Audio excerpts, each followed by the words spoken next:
Hello, hello, hello, everyone, and thank you for joining me again to another episode of Can We Talk About It, where we do talk about the elephant in the room.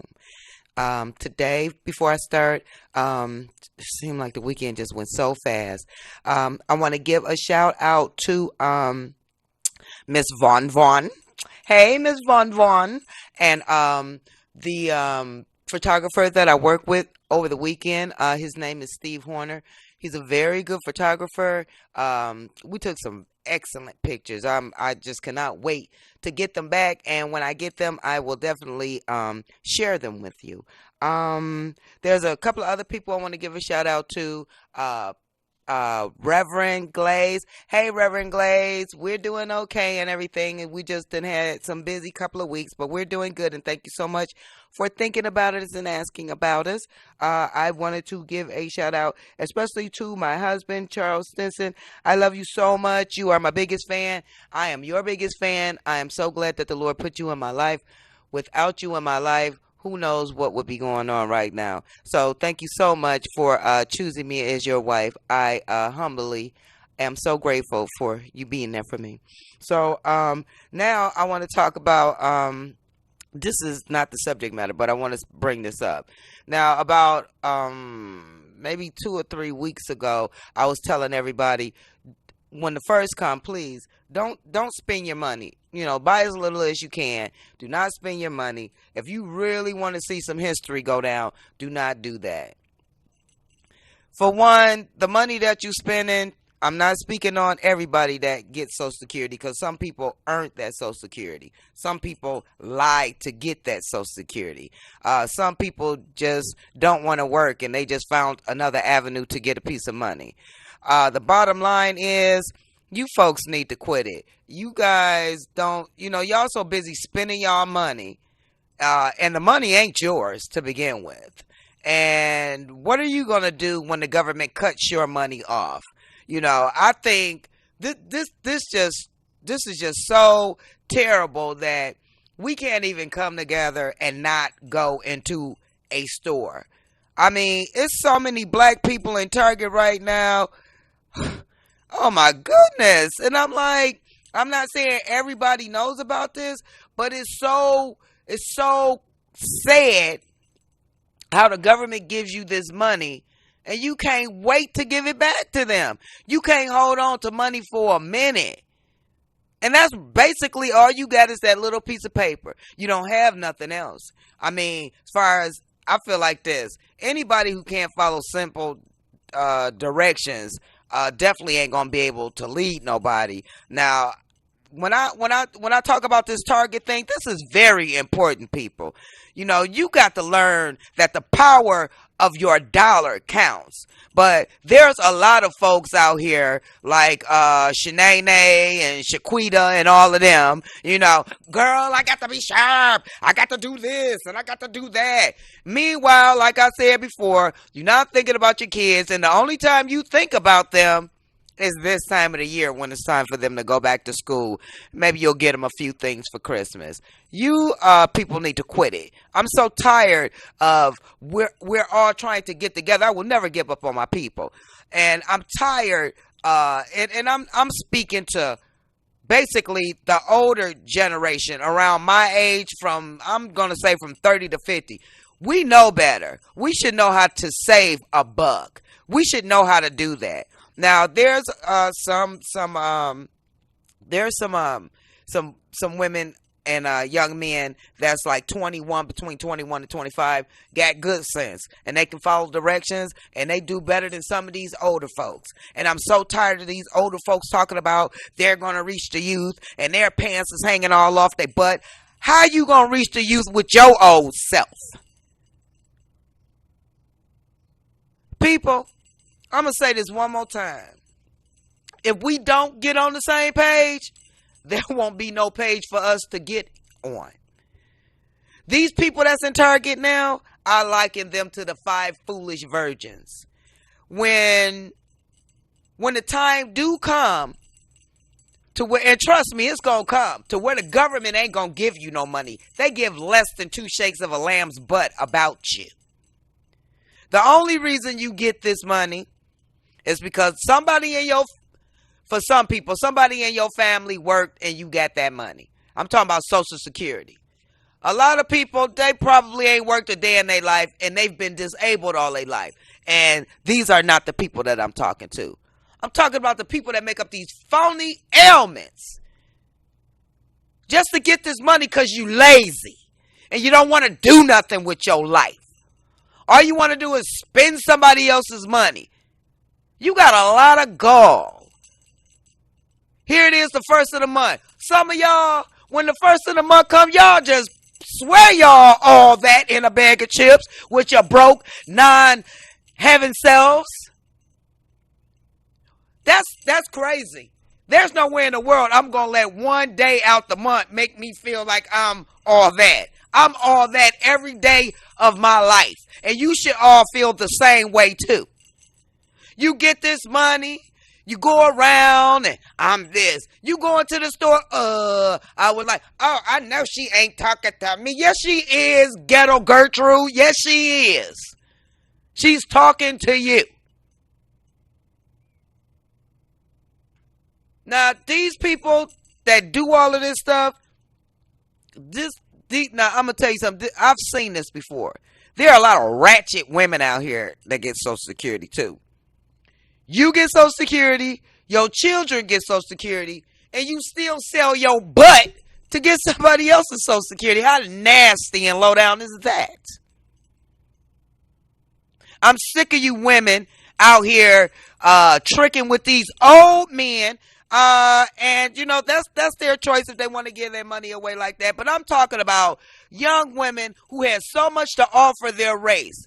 Go to school. Get a job. Learn something. Quit being a whore every 1st and 15th of the month. Get yourselves together. I'm so sick of looking in the streets and seeing beautiful, beautiful young black women. I want to date. No, Scary Sherry, not with you. Lord have mercy, black women. What is going on with y'all? You get a little money from the government, you act like the world owes you something. Pick up a book, read it, get a certificate. How about that? I'm sick of you. And as long as God will permit me to have a podium, I'm going to continue to stay in your butts until you get your life in order. You get your money on the 1st. And you go out there in a nice man, nice shirt, nice pants. How you doing, young? Like, boy, bye. I ain't got time for you. Meanwhile, you got a good-for-nothing guy with his pants half off his butt, sitting on your couch, playing your children's PlayStation and Wii. I mean, I think that's kind of backwards. Don't you? Next month, September the 1st, I'm going to ask this again. Spend as little money as you can. Quit giving these people your money. And this time, ladies, I'm talking directly to you. Let's see if you cannot go in these Chinese beauty and barber supplies. And 95% of you can. Because you know how to do your own nails and feet. You're lazy. That's all it is. You're just lazy. See if you cannot give none of these people your money the 1st of September. I guarantee you, once again, you will make history. Somebody's shop might just close because you didn't go. It's not your fault that you're arrogant and ignorant and don't know nobody no better, because that's the way the man wanted us to be. And not our forefathers, but just say your great grandmother Or your grandmother. She taught her daughter it was all right to be like that, and your mother taught you it was all right to be like that because that was the easy way out, and it's not all right for you to be like that. I'm tired of y'all walking around wearing dresses and skirts that you should see 5th and 6th graders in school wearing. And you got your big butt in them, showing the crack of your butt. Soon as you bend over, you're showing all your cat. What's the matter with y'all? That's mental retardation. All you people out there that walk around and act like that are retarded. Do you know that? Did you know that? I'm not talking about young women that have a short dress on and they carrying themselves well. I'm talking about women who wear clothes that's 2 sizes too small for them and thinking they all that. You are no Dolly Parton, boo-boo. Calm yourselves. I just had to say that. That's not the subject matter, but I had to speak on this. I'm getting so tired of my sisters embarrassing themselves, and in their eyes, they think they looking like a movie star, and you not. You looking like a hobo tramp that just got off a steam train. So now, to the subject matter. The subject matter today is about change. Now, a lot of us are addicted to something in one form or another. Whether it be shopping, whether it be selling your body, whether it be lying, whether it be drinking too much water, anything, doing too much of anything is a sin. So, as you know, I told you that I'm a recovering addict, and I went through a lot after my children left, and I just couldn't see my way, and I really felt a lot of times that I was on the verge of suicide because I didn't think that I could change my life. I felt like I was so far gone that nobody wanted me, that nobody would love me. I always knew that the Lord would be there, but the enemy had me feeling like, nobody's going to help you. It's hopeless. This is a hopeless situation. There's nothing you can do. And, it had me thinking, what could I do to change my life? I'm talking to people that's every time you turn around, drama is around you. And it's not your fault. Drama just follows you and is not your fault. So I'm speaking on a couple of things that I went through that helped me to get my life back on track. And I want to share some of that with you. One, you got to actually buckle down and say to yourself, I have a problem. I don't care if you're an addict, an alcoholic, a sex addict. I don't care what you are. Ooh, excuse me. This is the Narcotics Anonymous book. I read this book on a daily basis. Why? Because it has a wealth of knowledge. Not just for the addict, and thank you, Narcotics Anonymous organization, for creating such a great book. It's good as a spiritual guide. It's good as a natural guide. And the first thing when you read this book, you have to understand that your life has become unmanageable. That's step one, and that you cannot do it on your own. So what you do is, when you find out your life is unmanageable and you can't do it on your own, the first thing you do is get by yourself, because you have to start examining yourself. You have to make some type of point system as far as your goals, what you want in life. Sometimes, no matter what the addiction is, it could be anything from biting your nails. There's going to be times to where this addiction is going to try to take you over like a flood, and it's going to seem more comfortable to go back and do what you're doing than to deal with the uncomfortability that's going on in your life. You have to get around people, as I said before, not just for young folks, for all. You have to get around people that's going to challenge you. You have to get around people that's going to lift you up and encourage you. 70% of, I'm going to go even higher than that, 75, 79% of the folks that you hang around don't mean you no good. And the only reason you're around them is only you know that. But you know that they're no good for you. So you have to learn, just like food, what to put in your life and what to keep out your life. Just like you have to learn what to put in your body and you have to learn what to keep out of your body. You can't let people in your life that's constantly telling you, I don't think. The I don't think people are going to make you not think you can't do anything. So these are the people that you get out of your life. The signifiers. The people that's always got something to do, say, and ain't doing nothing they dang on selves. These are people you need to get out of your life. People that are sarcastic. Yeah, that's good that you're going to do it. I hope you succeed. Keep those people out your life.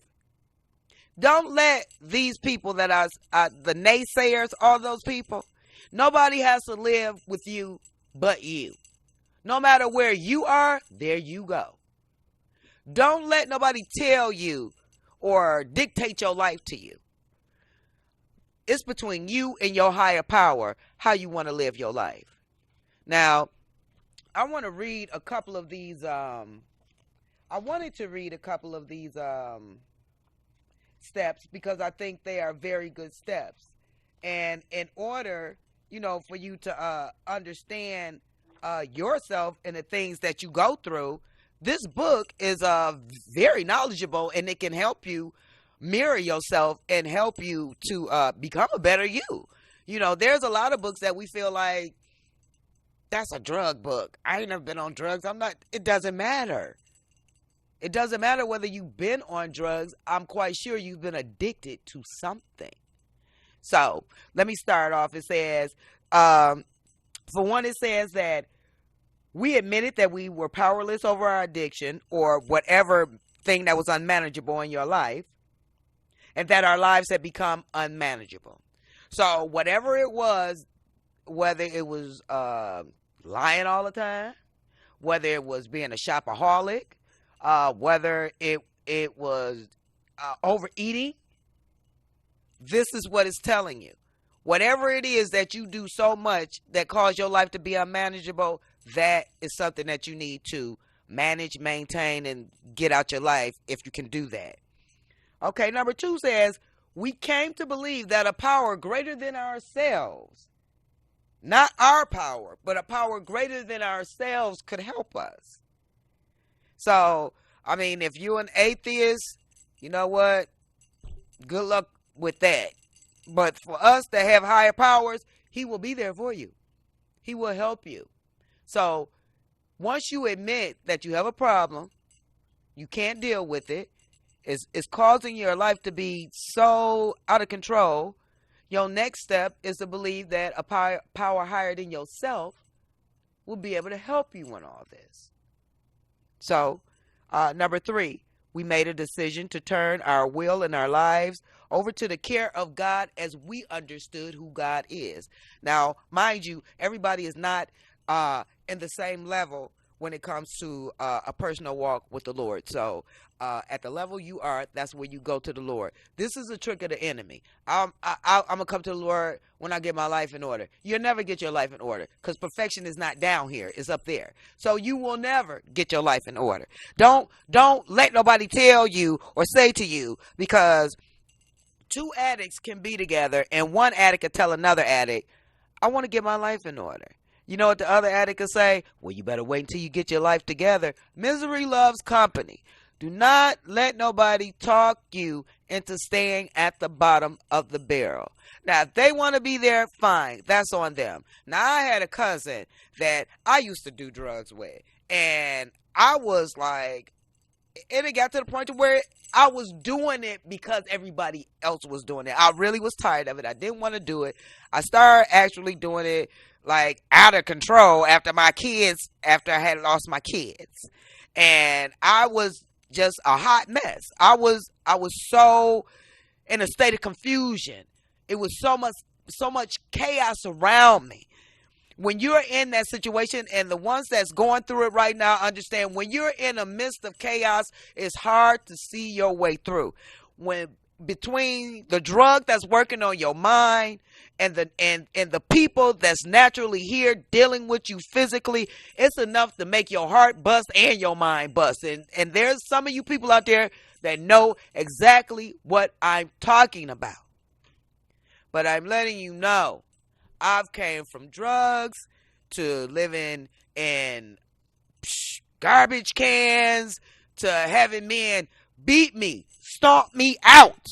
I felt like there was no way in the world God was going to accept me because of the bad things that I did.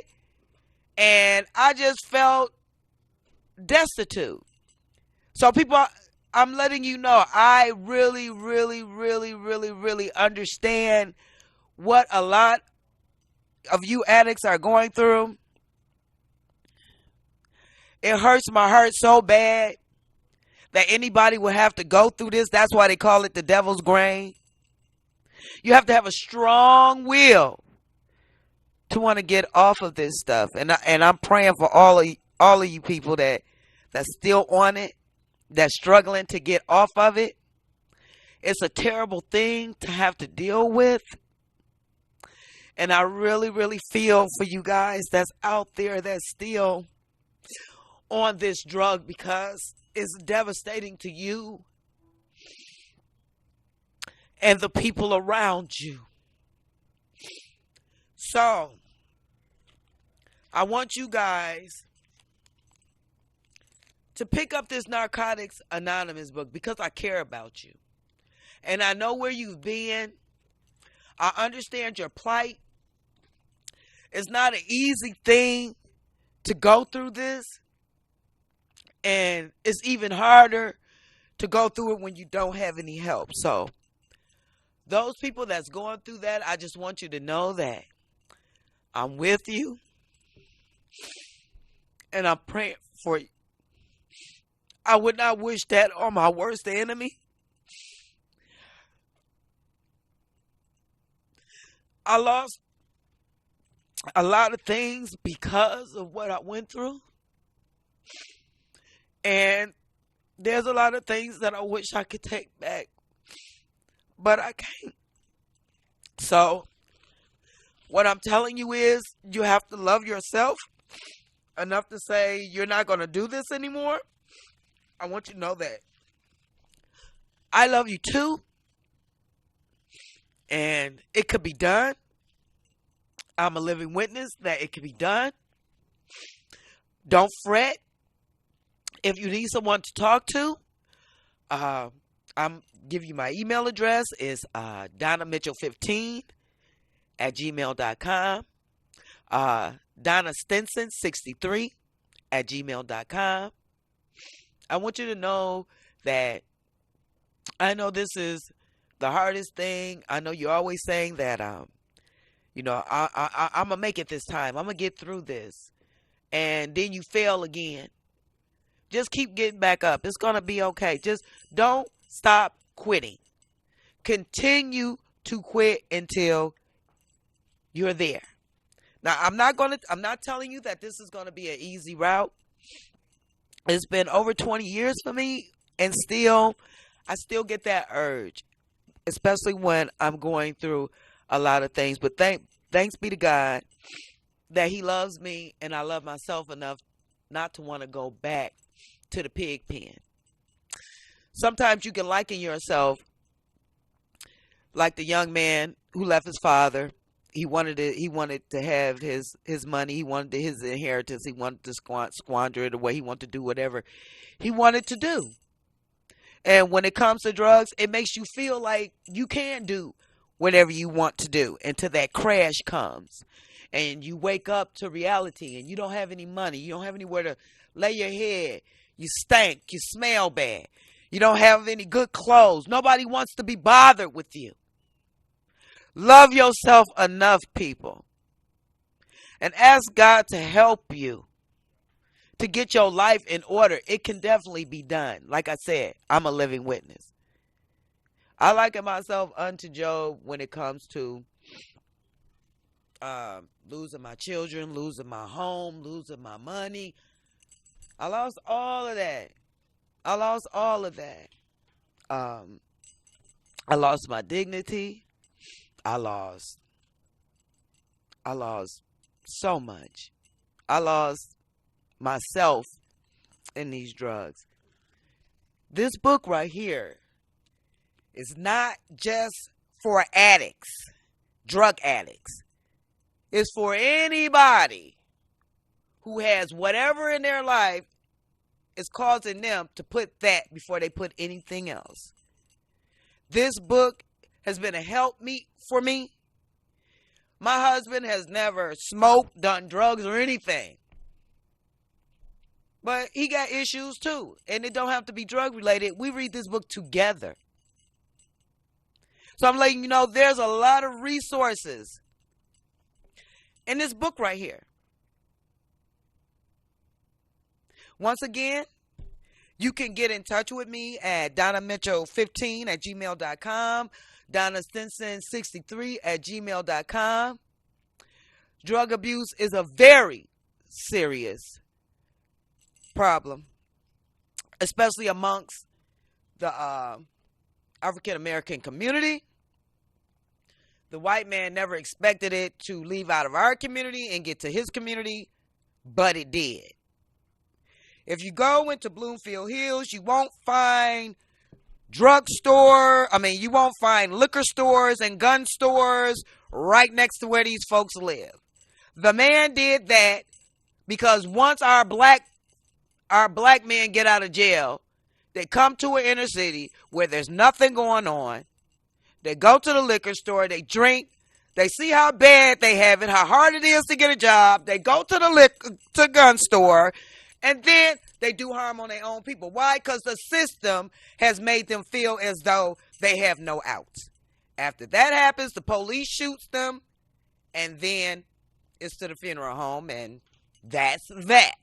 So don't think there's not a system in why our inner communities are shaped the way they're shaped, because there's a grand design to these folks' madness. And until you come out from under your madness, you won't see it. If we don't stick together, we're going to fall apart. I feel like it's God's will that we haven't fallen apart.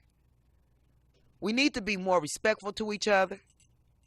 And some of these mothers need, when you see somebody else talking about their children, you need to stay out of it when they come to your child and say, you know you ain't got no business doing that. When I was growing up, everybody on our block, all their adults whooped us. When we got home, we got whooped again. You a gang with your kids. Somebody come on, we about to go down. Calm your old self down, please. So, I hope you got the message. I hope that your day be filled with love, joy, and peace. And until next week, please, people, please stay strong.